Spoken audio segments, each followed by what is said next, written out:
देखो एटा क्वेश्चन कौन अच्छी जेटा कि जेएनबी 2014 पड़ी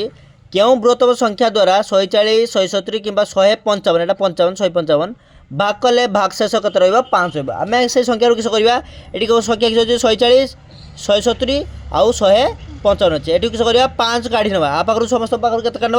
5 काढ़ ना तो 5 काढ़ ने संख्या के ये 135 हो ये के 165 हो ये के 150 हो कहे क्यों बृहत्तम संख्या बृहत्तम माने किस काढ़ा जो क्षुद्रतम थी ताने किस लसागु लघिष्ठ साधारण गुणनिक बृहत्तम किस काढ़ा गसागु गरिष्ठ साधारण गुणनिक ताने किस काढ़ा 135 165 आउ 150 किस काढ़ा गसा काढ़ा 5 द्वारा काटना के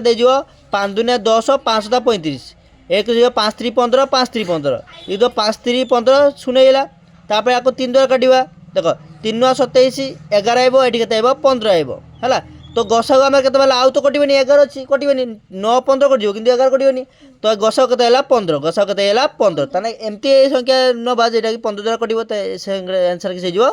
15 हो बुझे ना नहीं ताने जदि जे जगह बृहत्तम संख्या कह दियो ताने किस करिया से जगह किस करिया गसागु बुझे।